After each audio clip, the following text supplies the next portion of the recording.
Jemi në rubrikën opinion, tani me mua në studio është deputetja e Partisë Demokratike, zonja Oriola Pampuri. Përshëndetje, mirë se erdhët në studion e live-eve. Vetëm pak më parë ju rindoqëm edhe njerë në deklaratën që ju keni bërë një ditë më parë, denoncimin live nga Partia Demokratike në lidhje me mungesën e medikamentit që trajton hemofilin.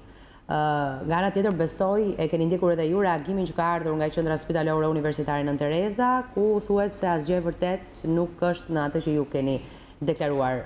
Ju thoni se rrezikohet shëndeti seriozisht i 300 pacientëve me hemofili. Janë të dhëna që ju i dispononi nga vetë pacientët këto, zonja Pampuri, apo?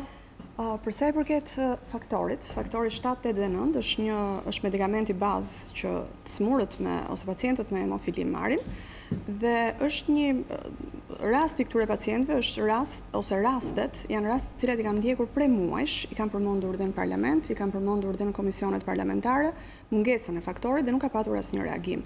Madje edhe kur një herë në parlament po dhurohej gjak, ministrja bëri thirrje të gjithë deputetëve që dhuronin gjak, përmenda mungesën e faktorit, i cili është më i rëndësishëm. Sigurisht dhe dhurimi i gjakut është i rëndësishëm po aq, por mungesa e faktorit është shumë e rëndësishme. Në një takim që kam patur në dhjetor me shoqatën e pacientëve, disa nga pacientët të cilët vuanin nga hemofilia bën kërkesë të prerë që i mungonte faktori, dhe më në mungesë të tij kishin risk të invalidizoheshin. Dhe disa prej tyre të cilët e kërkuan në dhjetor, sot janë invalidizuar vetëm nga mungesa e faktorit. Kam theksuar në deklaratën dje për shtyp, ashtu sikurse kam theksuar në një deklaratë tjetër për mungesën e një medikamenti tjetër, dua ta theksoj sepse është një paralelizëm dhe është thuajse e njëjta situatë. Pra, për faktorin bëhet një tender nga drejtoria e QSUT-s, dhe pasi merret medikamenti, merret në një sasi e cila nuk arrin të përmbush nevojat e pacientëve. Pra, nevojat e pacientëve janë më të mëdha nga ç'është sasia që disponon farmacia e QSUT-s. Ky është i gjithë problemi. Dua ta shpjegoj pak në detaj. Faktori duhet të jetë në shtëpinë, në xhepin, në kuletën e çdo pacienti. Pasi një pacient i cili duhet të kryej pëson një aksident, një pacient i cili duhet të kryej një ndërhyrje, qoftë dhe një rregullim dhëmbi, qoftë dhe një heqje dhëmbi, duhet ta ketë faktorin me vete. Pra një person që vuan nga hemofilia. Një person që vuan nga hemofilia. Në momentin që nuk e ka, ai rrezikon nga hemorragjia. Dhe shumë prej këtyre pacientëve mundohen që ta ruajnë faktorin, pra të mos ta marrin dhe ta ruajnë vetëm për raste emergjence, çka shkakton dhe agravimin e gjendjes së tyre, dhe ndaj ato thon shpesh që mungesa e faktorit na çon drejt invalidizimit, pra mungesa e herpashershme. Do doja të theksoj edhe një pikë. Sa kohë merret faktori? Faktorin këta pacient duhet ta kenë rregullisht. Të marrin për ditë? E bëre pyetjen shumë mirë. Një herë në sa kohë, nuk është bërë një protokoll, nuk ka një protokoll, dhe kjo është një mangësi tjetër që kanë këta të smur. Nuk ka një protokoll për trajtimin e kësaj sëmundje, nuk është hartuar akoma një protokoll. Dhe këtë përsëri ma kanë denoncuar pacientët, sepse hasa edhe një deklarat herën e kaluar që bëra një denoncim për herceptinën, dhe mu tha përse zonja në fjalë, deputetja nuk vjen të pyes në drejtorinë e QSUT-s. Do doja të bëja një paralelizëm. Nëse do të pyesja në drejtorinë e QSUT-s, është një lloj nëse do të pyesja kryeprokuroren, nëse në Shqipëri është rritur apo është zvogluar krimi. Sigurisht do më thoshte që është zvogluar. E njëjta gjë do ndodhte edhe në QSUT. Dhe më vleti më shumë biseda, takimi me shoqatat e pacientëve, me pacient, reagimi i tyre ishte më i vlefshëm. Po me mjekët e departamenteve respektive keni biseduar me Pampuri? Mjekët e departamenteve... Se mund edhe të kemi ndonjë rast abuziv dhe ka ndodhur që shumë pacient mund të kenë gënyer për të përftuar diçka tjetër. Ola, pa dashur të paragjykoj askënd, por është diçka që ka ndodhur. Nuk e përjashtoj edhe këtë, por Ola do doja të thoja, mjekët zakonisht kur janë përpara kamerave sigurisht nuk mund të reagojnë, sepse kundër reagimit që QSUT-s mund shkojë deri në shkarkimin e tyre. Ndërsa prapa kamerave sigurisht mjekët pohojnë si për herceptinën, ashtu dhe për faktorin pohojnë atë që ne pohojmë, që mungon, që është në sasi të vogla. Do të thoja, nuk mund të them se nëse tani shkojmë në drejtorinë e QSUT-s, mund të dalim 3, 4, 5 apo 10 kutia faktor. Po mundet këto 10 kutia të plotësojnë, ose 100, të plotësojnë nevojat e 300 pacientëve?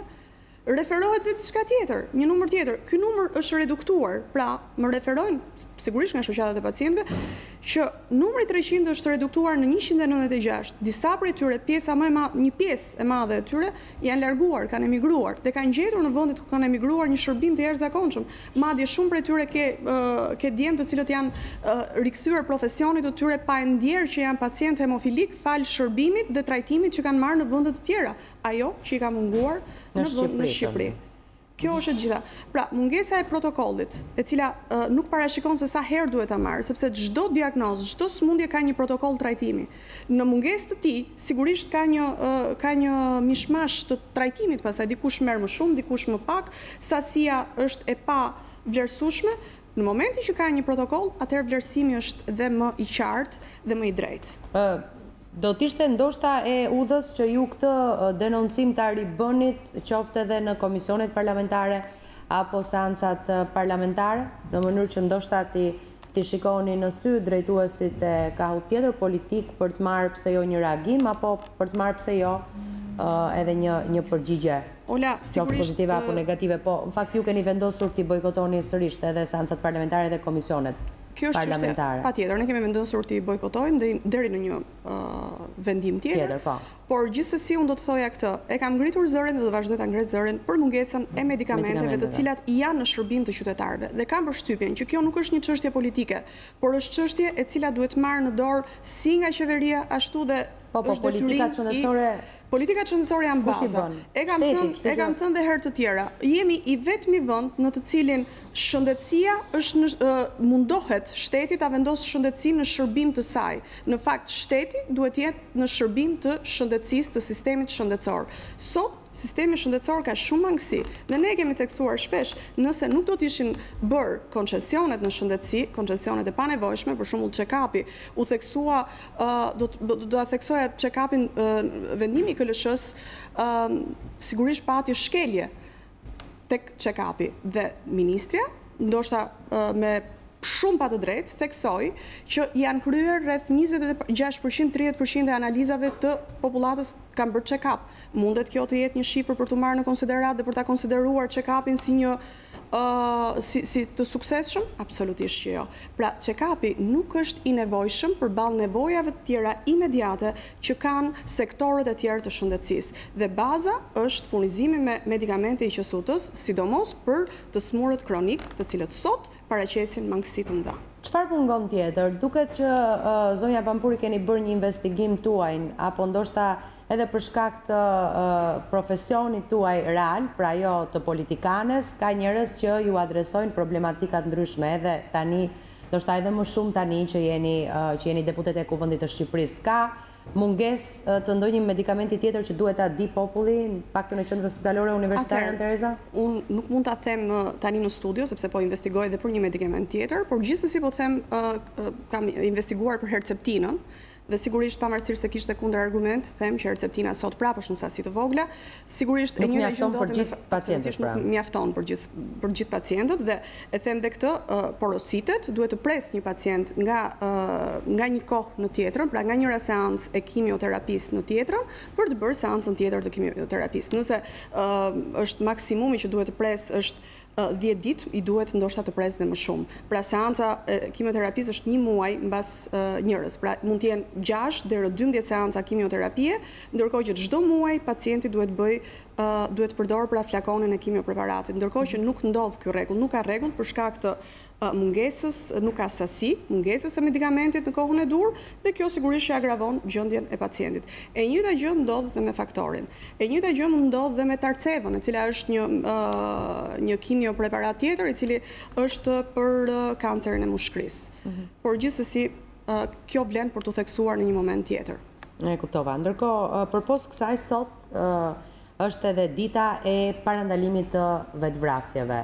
A keni ju, zonja Pampuri, shifra konkrete nëse kemi një ulje të numrit të vetvrasjeve apo një rritje të numrit të tyre dhe ndoshta kush është grup mosha që është më e prekur nga ky fenomen? Atëherë, duke qenë që kjo është puna që unë kam bërë për 10 vite në sistemin shëndetësor, kam qenë në departamentin e shëndetit mendor. Sot është dita botërore e parandalimit të vetvrasjeve dhe i gjithë muaji shtator është muaji i ndërgjegjësimit për parandalimin e vetvrasjeve. Në fakt është kërkuar një regjistër kombëtar për vetvrasjet, megjithatë kemi kërkuar dhe kur unë punoja në atë departament, por megjithatë nuk referohen tentativat për vetvrasje dhe ato janë shumë të rëndësishme, pasi në momentin që referohen tentativat për vetvrasje, masa që merret është parandalon, është më parandalon. Dhe ti mund të kesh një database të saktë. Sigurisht, database është shumë i rëndësishëm për të mundësuar parandalimin. Në botë, sipas Organizatës Botërore të Shëndetësisë, bëhen rreth 800.000 vetvrasje në vit, ndërsa në Shqipëri, vetëm për vitin 2017 ka qenë rreth 197 vetvrasje dhe është në një numër më të lartë, pra numri i vetvrasjeve është më i lartë se ai i vrasjeve.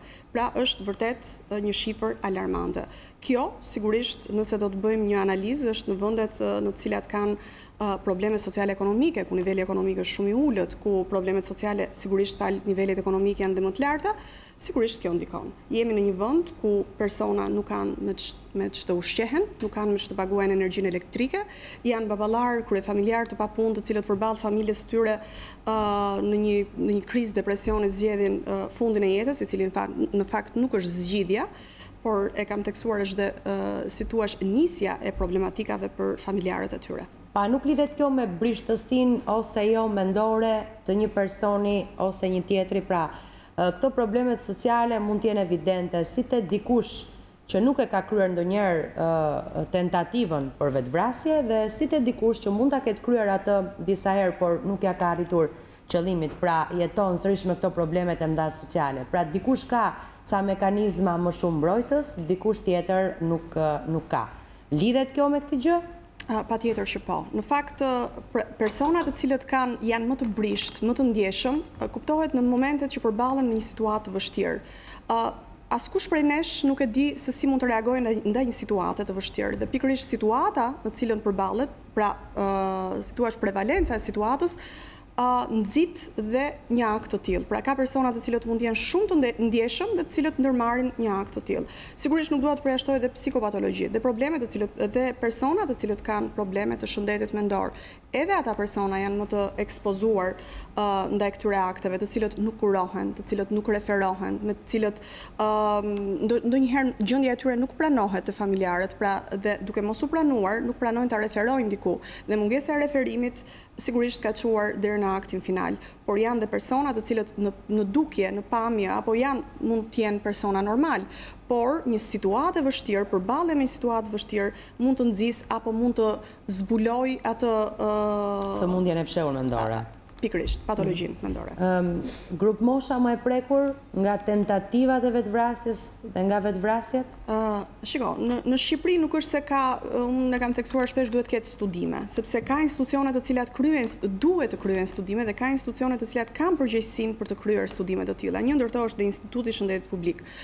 Por unë i bazohem referencave të Organizatës Botërore të Shëndetësisë, e cila referon të moshën 44 deri në 50 vjeç, që është mosha që ka prevalencën më të lartë të vetvrasjeve, dhe sigurisht janë burrat ata që kanë numrin më të lartë të vetvrasjeve kundrejt grave.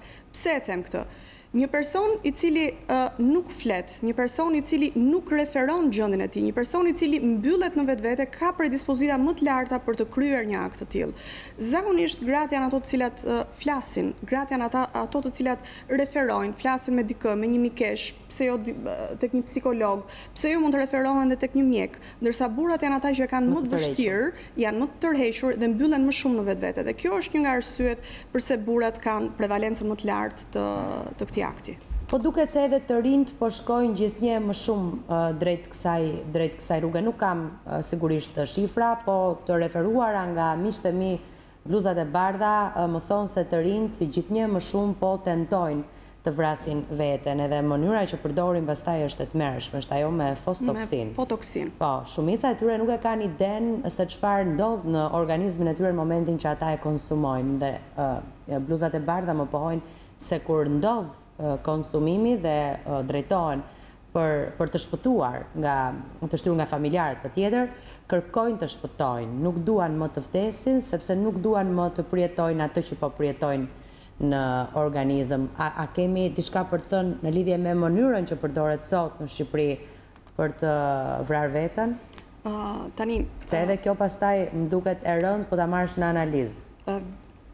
të themi para 2 vitesh u cilësua në mënyra jo fotoksina, pra nuk ka qenë fotoksina ajo e cila përdorej për t'i dhënë fund jetës, ndërsa vitet e fundit, 1 ose 2 vitet e fundit, ka qenë fotoksina e cila prevalon, është një ndër ato që ka mënyrat ose mundësitë që ka prevaluar për t'i dhënë fund jetës.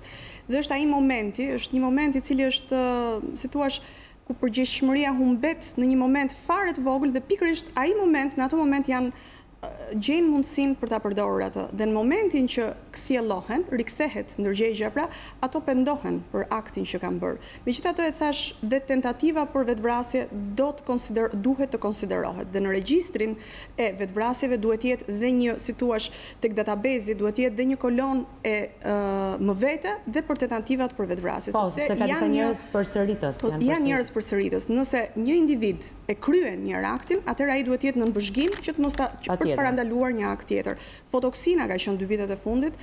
Si mund të parandalohet kjo lloj dëshire për të vrarë veten me këtë lloj medikamenti? Se duket sikur ky shitet kështu fare lehtë nëpër farmaci, mund ta blej për ta gjetur, po. Kushdo në mënyrë fare të thjeshtë. Shiko, Ola, unë jam dhe e këtij mendimi që vërtet është fotoksina ajo të cilën të rinjt apo dikush që gjendet në një vështirësi, pavarësisht se e kam thënë e theksoj shpesh, tani si profesioniste, nuk është zgjidhja vetvrasja. Një person, si thua, shumë i dobët, një person i cili nuk mundet të përballet me realitetin, por njeriu lind për të qenë i fortë dhe për të përballur me gjithçka në jetë. Dhënia e fundit e jetës nuk tregon as trimëri dhe as forcë, por tregon dobësi të individit. Ndaj dhe nuk është kjo zgjidhja, madje është hapja e 1001 të lasheve të tjera për familjarët e personit dhe në fund fare personi s'ka zgjidhur asgjë. Por do të thoja këto, një person i cili mendon dhe ka mendimin për ta kryer një akt të tillë, nuk është thjesht çështja që fotoksina është një problem, që fotoksina shitet në farmaci, shitet mund të blihet pa problem, por një person i cili e ka në mendje, e ka vendosur ta kryej, e mendon, sepse një person nuk është janë shumë të pakta raste, të shumë i vogël numri i personave të cilët e marrin këtë vendim në moment. Personat këtë vendim e mendojnë. Ato në librat e psikologjisë kjo thuhet. Pikërisht. E mendojnë disa herë. Edhe ata pra që thash më parë, që theksova më parë, burrat dhe djemt të cilët nuk e shprehin, gjithsesi e mendojnë të kryejnë aktin. Edhe vajzat dhe gratë, pavarësisht se shprehen, nëse ne i dëgjojmë, nëse ne i shohim dikë që e përmend diçka të tillë, atëherë duhet ta referojmë dhe komuniteti duhet bëhet më reagues, dhe familja dhe shoqëria duhet bëhen pak më reagues. Kur dëgjojmë dikë i cili e shpreh dhe përsërit që do t'i jap fund jetës, duhet të dimë ku ta referojmë. Po pikërisht dhe ky është një problem më vete, sepse sistemet e referimit janë për të dëshiruar në Shqipëri. Janë për të dëshiruar sepse nëse dikush shprehet, duhet sigurisht i pari duhet jetë psikologu, psikiatri, nëse ka probleme, nëse ka patologji mendore. Nëse jo, atëherë është psikologu, është familjari ai i cili kap shenjat e para, është miku, shoku i ngushtë që kap shenjat e para. Pra duhet jemi paksa më reagues, paksa më mbështetës, dhe nëse jemi të tillë dhe paksa më të ndjeshëm. Dhe nëse jemi të tillë, kam përshtypjen që do shpëtojmë jetë njerëzish. Dhe tjetra, ka persona të cilët jetojnë në rrugë, ka persona të cilët janë dhe të rrezikshëm për komunitetin, dhe për këta persona duhet merren masa. Dhe ata persona riskojnë veten e tyre shpesh, por riskojnë dhe të tjerët. Njerëz me probleme të shëndetit mendor, njerëz me probleme të shëndetit mendor. Kanë vrarë njerëz, siç është rasti i Selenisës, pikërisht pavarësisht se nga analiza mjekoligjore, pavarësisht se nga analiza mjekoligjore rezultoi që nuk ishte patologji mendore, unë sërish ngulkëm që ka patur diçka e cila e ka shtyr që ka të bëjë me patologjinë mendore. Gjithsesi, duhet merren masa, por referenca, sistemi i referencës lë për të dëshiruar. Është shumë i rëndësishëm. Duhet forcohet. Duhet forcohet, sepse nëse ti Ola, nëse unë, nëse dikush tjetër shikon dikë, dëgjon dikë, personi i parë që duhet ta referojmë është psikologu. Është një person në të cilin ai të flas, një person i cili ai ta mbështes. Nëse ka një patologji mendore, sigurisht është mjeku psikiatër, pra është një sër. Po në qendrat tona shëndetësore është prania e psikologut dhe psikiatrit, nuk mund të referohet aty dhe mandet të ndiqet? Patjetër që po, por nëse këta, shiko, vlen të theksohet diçka tjetër, pa paragjykuar, sigurisht duhet ketë psikolog të cilët janë të specializuar për një fushë të tillë, janë të specializuar për një disiplinë të tillë. Pra, jo të gjithë psikologët mund të bëjnë, sigurisht një këshillim të thjeshtë mund ta bëjë edhe një psikolog i cili ndodhet në një qendër shëndetësore. Pra, sistemi i referimit duhet të funksionojë dhe duhet të jetë i njohur dhe për qytetarët, sepse një qytetar nuk ka informacionin e duhur se ku mund ta referojë një person të tillë. Faleminderit shumë që ishit me mua në studio. Ju uroj punë të mbarë. Faleminderit, ishte kënaqësi. Do të shkojmë në një tjetër hapësirë publicitare, do të rikthehemi sërish me të tjera lajme.